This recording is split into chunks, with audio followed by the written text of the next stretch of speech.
Well, here this week in St. Louis, and I know a lot of other places across the country, we had our first taste of winter weather. Kind of crazy snowfall, especially for us this early in the season. I'm curious, how many of you got outside and built a snowman? Lots of snowmen. I saw lots of snowmen as I was driving around. Anyone get outside and have a snowball fight? Some of the same snowman builders. I'm getting a trend over here.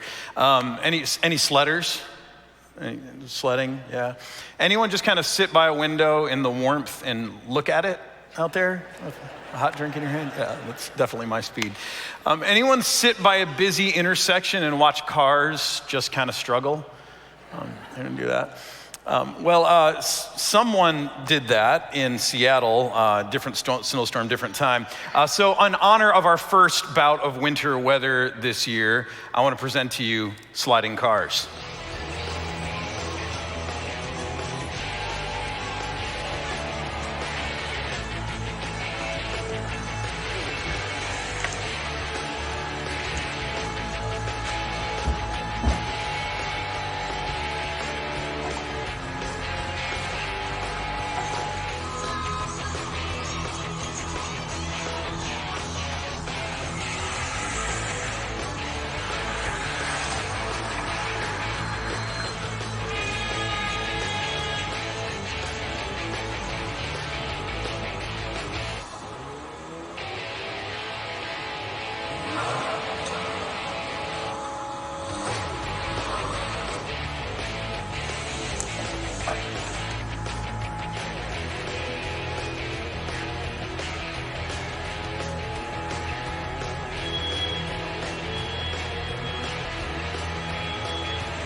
Maybe you should go back down the hill.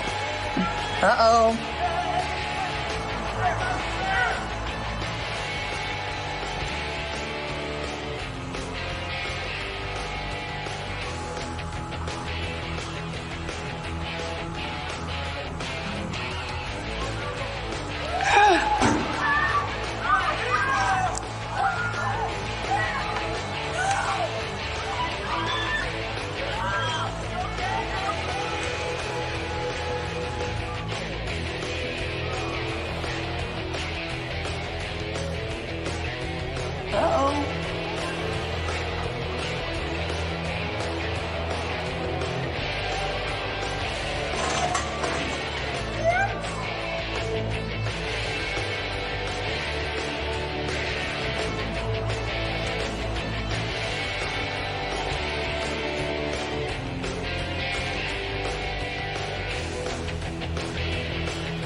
So if you didn't watch traffic, you missed an opportunity this week. You could have. Anyone find that a little unnerving to watch? Yeah, a little bit. Anyone surprised at how calm all the pedestrians were as this is happening? One guy almost got smoked by the truck, and they're like, "Oh, hey, it's just I don't know what's going on there." Yeah, just thinking about this weather, and partially because I have a permit driver in my house right now, it brought me back to a memory I have of myself learning how to drive. And it was right after a fresh snowfall in Michigan, and my dad said, "Hey, let's go," and we got in the car, and he drove us to a high school parking lot. And he said, "All right, we're gonna switch positions." And I got behind the driver's seat, and he said, "All right, here's what I want you to do. I want you to get up some speed." And so I start doing it. He's like, "And now I want you to hit your brakes." And I'm look at him, and I go, "No, I'm not gonna hit my brakes."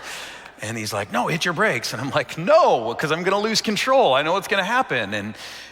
And that was exactly the point. He wanted me to learn what it would feel like to lose control, to start to slide, to skid in the snow, where I was in a somewhat safe, controlled environment where there weren't many other things to run into. And the lesson he wanted me to learn was a lesson that I'm sure every driver in here has learned, but it's very counterintuitive when you're first learning to drive. It's that lesson that when you start to feel yourself slide, and you saw it in the video, when your tires start to slide, especially your rear tires, there's this natural reaction where you feel yourself sliding this way that you want to wrench the wheel this way in the opposite direction, which is the worst thing you can do. That's when you start doing this down the hill. Instead, when you start to feel the rear of your car slide, what are you supposed to do? You're supposed to steer into it. Yeah, you're supposed to steer into it. Steering into the skid, though, when you're learning to drive is so counterintuitive. But in life, even though we might know this in driving, in life, I think it's even more difficult for us to do. And yet, like everything else in this series, we're dealing with lots of counterintuitive things, but it's the counterintuitive things of faith, the things that faith calls us to, that don't always make sense in regular life, that people don't always put to practice in regular life. It is those things that get us unstuck, that help us live in freedom.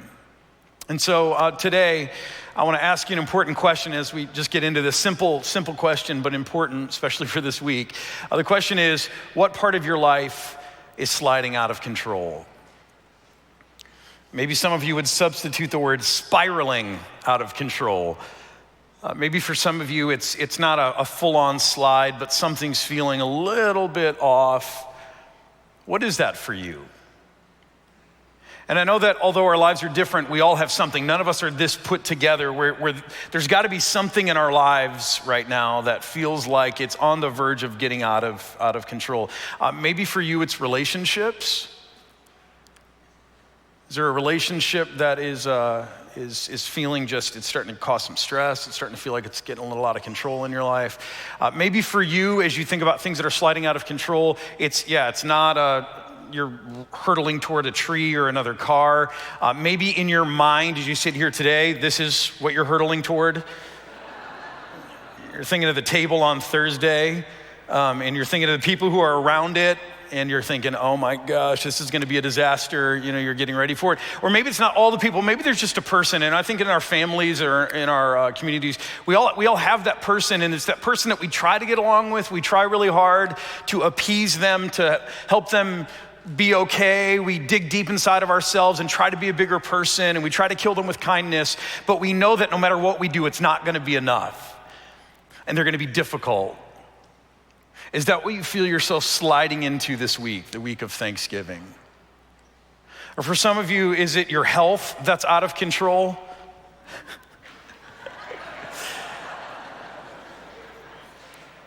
Making healthy choices that should be easy to make, but man, they're not easy to make. Or maybe for some of you, it's not even about your choices. You don't have any choice in this matter. Maybe you're facing some sort of health scare, and it's completely out of your hands. There's nothing you can do. You're just trusting doctors and trusting God to see you through. Or maybe for some of you, it's work. I've always said that no good vacation goes unpunished. And I'm getting ready to go on vacation tomorrow for a little bit. And so this is what my week has been like, and this is what my week will be like when I get back. And sometimes that can feel a little out of control for us. Or what about just what's going on the world stage right now over the last few weeks? In California, it's just so tragic what's going on there, and violence and just the chaos of politics and other things that are happening in our world. Again, the question for you today that I want you to personalize this week. Otherwise, it's gonna sneak up on you and it's gonna get the best out of you. So I just want you to think about it for a second. What part of your life is sliding out of control? And for all of us, there's something that feels like even if it's just the very beginning of a skid, there's something that feels like it's starting to get out of control for us. And then if you identify that, I wanna ask you another question. The question I wanna ask you is, how are you trying to handle it? What are you doing right now as you feel life getting out of control? What is it that you normally do? See, we tend to handle things when they get out of control in the same way, no matter what the issue is, in the same way. We handle it like we always do. And science tells us, and you know this, that some of us, we fight against things when we're scared, when we're intimidated. That adrenaline reaction makes us fighters. Some of us, we run away, we flee, we get out of town when things get rough. We're thinking about Thanksgiving coming, and we're going, hey, I have an idea. Let's just go to the beach. Let's just leave. Let's just get away from all of this. Maybe you're someone who likes to flee the disaster that's coming. Some of us freeze. We just kind of lock in. Right now, I want you to think about which one is the thing that you do. What's the pattern that you tend to fall into? Are you a fighter? Are you a runner? Do you freeze? And we tend to handle situations of crisis or stress or danger in the same way. We do what we usually do. You may be numbing yourself because doctors aren't the only ones with access to anesthesia, right? We've got our own varieties of that. You may be fighting and raging against something. Your blood pressure's already up. Your fists are clenched. Your palms are sweaty. You may be looking for a way out. Where's the fire escape? How do I get out of here? But here's what few of us actually do when we're beginning to slide into disaster, when we feel our life getting out of control, no matter what aspect of life we're talking about. Few of us clearly, calmly, and open-heartedly steer into the skid. But I'll tell you, as people of faith, we have every reason to do just that. I've got another memory of my dad. It's of whenever we were under a tornado warning. He'd send the family down into the basement, and then he would go and he would just stand on the front porch of the house and he would watch the weather. And I remember a few times before I would go downstairs seeing my dad out there or sneaking up to see if everything was okay. And I wasn't sure what he was doing out there, but in my mind, my dad was kind of like Chuck Norris. And so I figured that if a tornado came toward our house and it saw my dad standing on the front porch, it'd be like, oh, we better go around this one. We don't want to mess with that guy. So I wasn't sure what he was doing there, but that picture has stayed in my mind. Often when I'm feeling like I'm facing something that's terrifying, that makes me feel a little out of control, that makes me feel threatened, it's that picture of my dad just standing there on the front porch, calmly, bravely staring at the skies.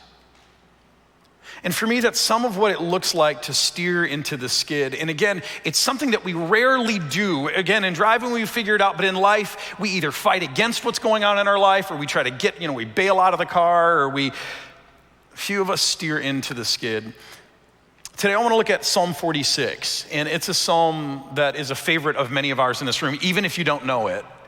In fact, there are some words that come from this psalm that maybe you didn't realize where they come from in the Bible, but they're powerful words that you've heard before. Maybe you've shared them with someone else. And here's the thing with the Psalms, and in particular this psalm. There's wisdom that we can derive from these words. There's a lot of truth to these words. And yet what I love about the Psalms is they seem to have a power all of their own that transcends my understanding of what the wisdom is or what the truth is. Just in hearing the words and reading the words, especially of this psalm, I can feel a peace falling over me, a confidence. These words help me feel brave and centered. And so today, I just want to read these words to you, and you can follow along with me. But here's what I want is, as you think about whatever in your life is out of control, whatever feels like it's barreling down on you, threatening you, making you afraid, that thing that's making you want to fight or run or freeze in place, I want you to think about that thing and then let these words just kind of fall over it all.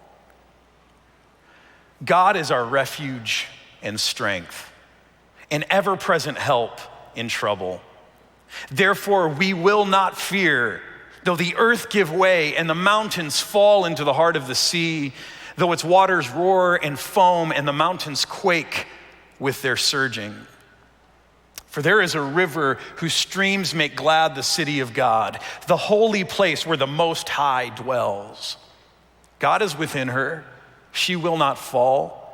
God will help her at break of day. Nations are in an uproar, kingdoms fall. He lifts his voice and the earth melts. The Lord Almighty is with us.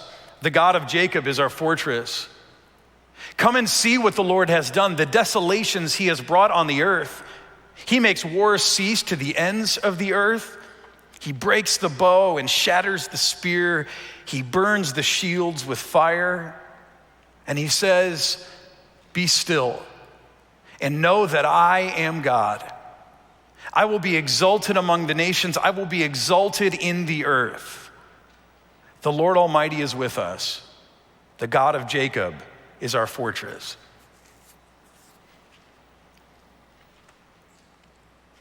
These words are powerful. And I can't tell you the number of hospital beds I've sat at where I've read those words, and they just bring a peace and a trust and courage into the room. And if you're tracking along with how the psalm goes, it starts with this chaos in nature, the mountains quaking and falling into the sea, and the seas roaring and raging and foaming. And And then the scene changes abruptly, and it's kind of hard to follow maybe for a minute. It goes from the mountains and the seas, and they're quaking and they're falling, and then it goes to this heavenly city where there is also water, but it's not foaming and raging, and instead it's this river whose streams make glad the whole city of God. And unlike the chaos of the world, there is peace and tranquility, and people are glad, and the reason is because God is there. And then it goes back to the earth again, and to nations who are in an uproar, and they're raging, and they're angry, and they're shouting, and there's chaos, and there's war. Sound familiar? And then again, back to God, and it says, in the middle of all of that, all he needs to do is raise his voice. Any of you tend to raise your voice when life gets a little out of control? I do, and I don't know about you, but when I raise my voice when things are getting out of hand, it seems like it only makes things louder. But in the psalm it says, there's all this chaos, and there's this noise, and there's this fighting, and people are in uproar, and they're shouting, and God raises his voice, and I just imagine it slightly above a whisper. He raises his voice, and what happens? The whole earth falls away. The whole earth melts. See, in one scene, you have chaos, and you've got destruction, and you've got things spiraling out of control, and people are freaking out. In the other image, you've got a picture of a God who is at peace, who is still, who is not competing for attention and all of that. He's just still within himself, not because he's unaware, not because he's uncaring, but because he's that powerful. You know, he doesn't need to panic. He merely raises his voice, and everything will become still. And here's the thing, here's the wisdom behind this psalm, here's the truth behind this psalm. These two realities are going on simultaneously, always at the same time. And the question that begs to be asked for us today is, when things get out of control, where do your eyes go? Which reality gets your focus? Is it the chaos and the noise and the stuff all around you that just seems to demand your attention? I mean, how can you not give your attention to something that looks like that? Or is it this other reality, this heaven reality, where there is peace, where everything is at rest, where things are joyful and glad because God is fully present and he's reigning on his throne? See, both of those realities, they exist all the time, but when things get out of control in your life, where do your eyes go? Which scene gets your focus? See, we spend so much time trying to control things that we are not able to control. And so when life is not going the way that we want it to go, when the world is not going the way that we want it to go, we exert all this energy trying to change it, trying to make things look different, even things that we have no power over. When relationships get out of control, we, instead of dealing with ourselves, we try to change other people, and it's this horrible pattern that we have that just makes us tired and panicked, but it's a way that we feel control over our environment when things are sliding out of control.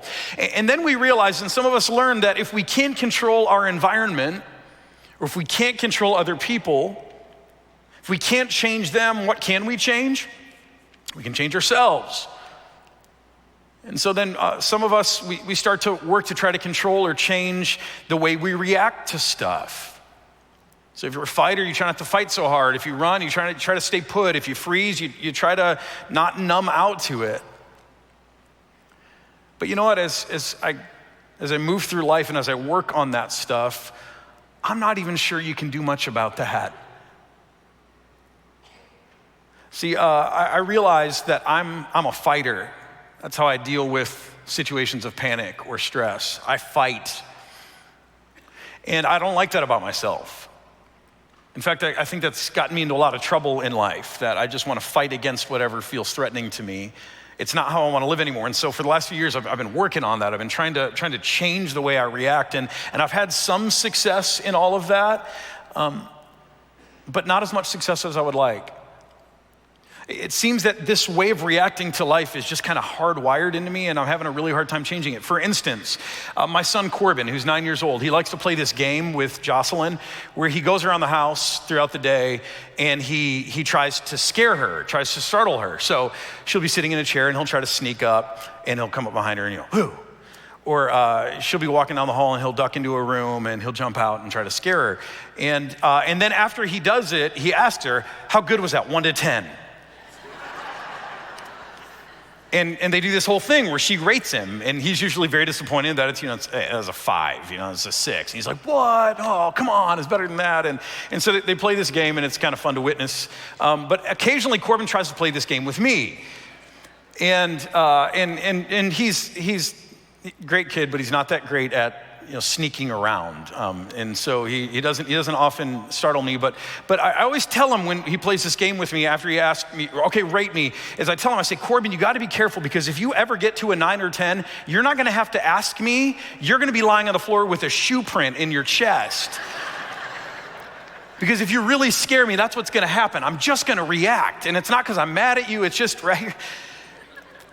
Which I don't want to be that guy. I don't want my son to live in fear of me, of startling me. I don't want to be that guy. And so I've been trying to change how I react. I can't change my world. I can't control things outside of me. Okay, I'm going to try to control myself. And like I said, I've experienced some mild success, but I think a lot of us, we run into a brick wall of trying to change our reactions, trying to change the way that we respond to a world that is chaotic. Even in the Psalm, we see this call in the Psalm to be still.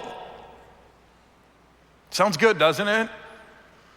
Nations are in an uproar. Kingdoms fall. The mountains are falling into the heart of the sea. The sea is roaring and foaming, and okay, just be still. But it's easier said than done, isn't it? See, instead of trying to control our environment, trying to control people, trying to control circumstances, I think even instead of trying to focus on controlling our reaction, there's another thing that we can do. While I might be powerless over those things, even my own ability to react well, I am not powerless over where I choose to put my focus. And when life gets crazy, when things are sliding out of control, when I find myself wanting to fight, when I find myself wanting to run, when I'm freezing in place, when a family member is annoying me, when a relationship is threatening me, when cable news first thing in the morning is putting me near stroke levels of stress, I can't always choose how I react, but here's what I can choose. I can choose where to put my focus. I can put my eyes on another scene, which I think changes everything. See, instead of trying to control your reactions, maybe you could try changing your focus. I think that's the wisdom and the brilliance of the Psalm that we looked at today. I think it's this idea of Psalm 46 that there are always these two scenes that are happening. And we have a choice of which one will get our attention. The noise, the chaos, the fighting, and it's hard to turn your head away from that, right? Gawker delay on the highway, on the road. You're like, why are we stopped? Oh, because there's an accident over there. It doesn't even affect us, but it's hard not to look at it.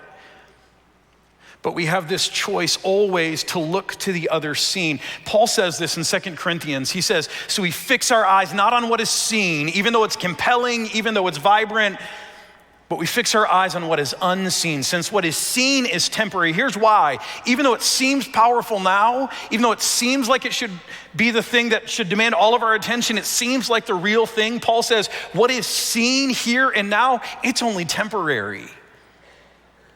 But what is unseen, that other place, that city of God who has a river flowing through it, whose streams make glad the people of God because God dwells there and he sits on his throne, that's what's eternal. See, instead of trying to control your reactions, maybe you could try changing your focus. And if you're a person who trusts God, if that's kind of where you're trying to get to in life, and I know some of us are in different places, but if that's your aspiration, and if you've been in a relationship with God for some time, I'll tell you that if you trust God, and if that's where you put your focus on his power, on his goodness, on his track record, on all the things that he's done for you, then that begins to change whatever it is that you're sliding toward, whatever feels like is out of control in your life. And suddenly you don't have to rage, you don't have to run, you don't have to freeze in fear. But here's what will happen instead. You'll find yourself being able to bravely steer into the skid. And here's why. When your focus isn't on the stuff of this earth, but when your focus is on God, his power, his might, his goodness, his track record, then here's what you'll see. You'll begin to see that God can redeem anything. God can redeem anything. That's the story of the scriptures. I'm convinced of it more and more as I read through the entire scriptures. It's a story of God starting something, humans trying to interfere, and God saying, have your way, I'm gonna have my way in the end. He's a God who can redeem anything.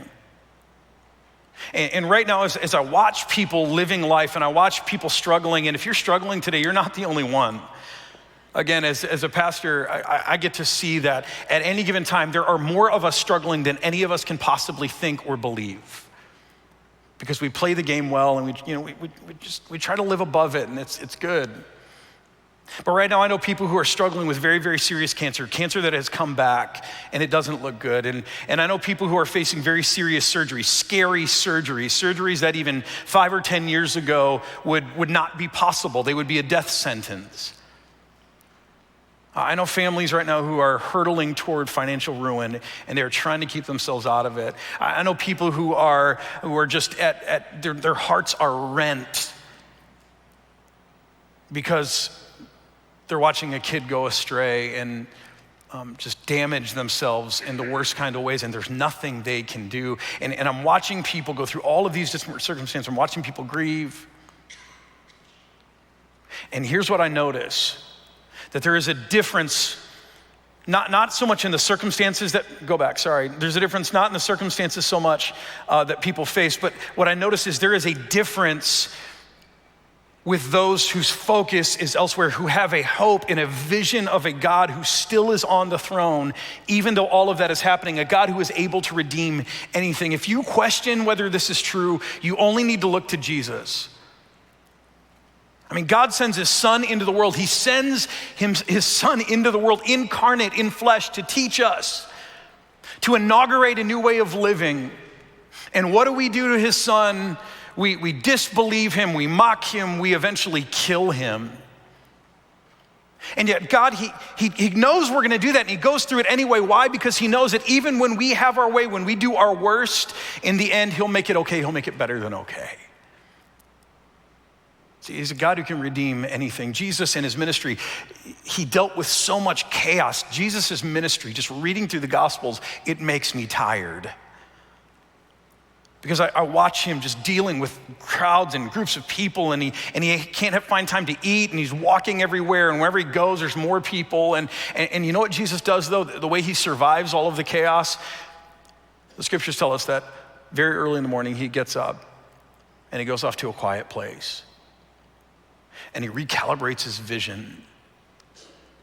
He looks to his Father, who's living above all of the fray, not because he doesn't care, not because he's unconcerned, but because he's that powerful and that good that none of the stuff down here even affects him.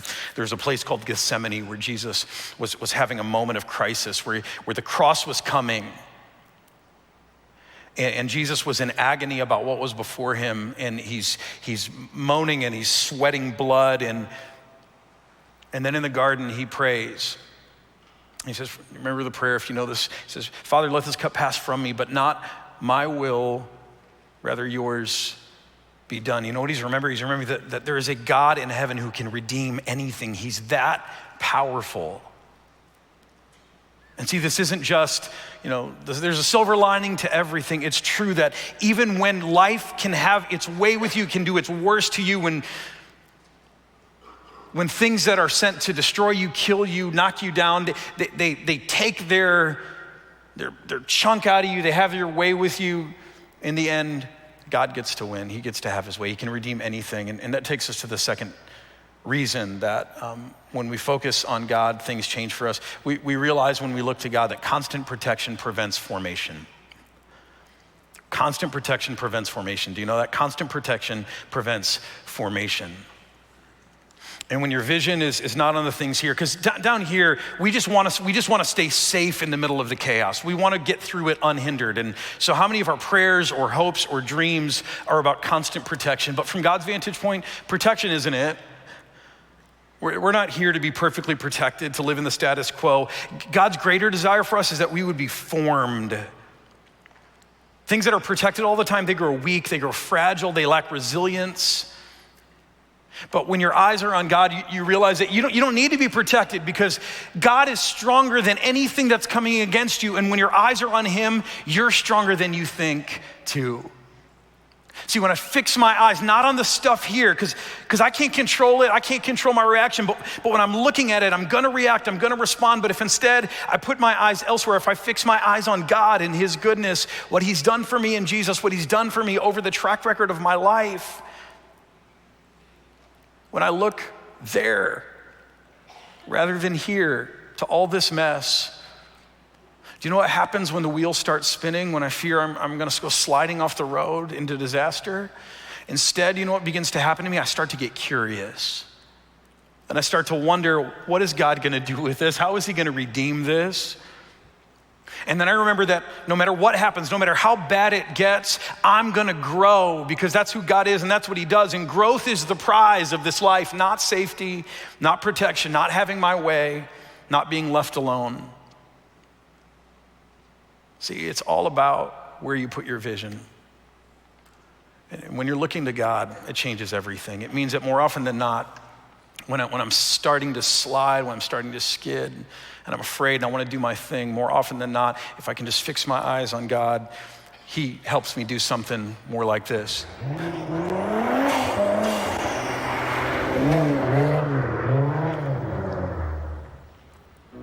Not bad, huh? Unfortunately, that was not me driving. Unfortunately, that's not my car either. Let's pray. Father in heaven, right now I just want to pause and reflect on your power. That when people, when political leaders, when members of a family on a road trip, when we're trying to get control or trying to keep the attention of others or trying to be heard, we shout, we yell. And yet for you, you only need lift your voice slightly.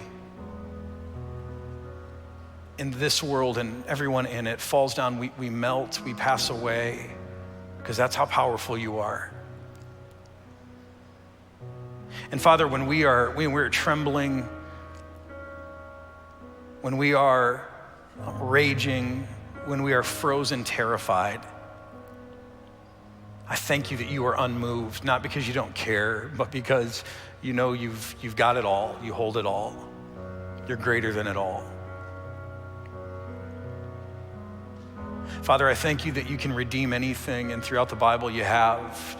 You took the greatest act of injustice and tragedy we've ever seen, the death of God in human flesh, the murder of God in human flesh, and you turned it into our redemption. God, what can you not do? What tragedy can you not redeem? And Father, my prayer for us is that when things start to get scary, when we start to panic, when we feel out of control, when we feel threatened, when we want to fight or run or freeze, that instead you would give us a vision of the places where you clearly sit on the throne established.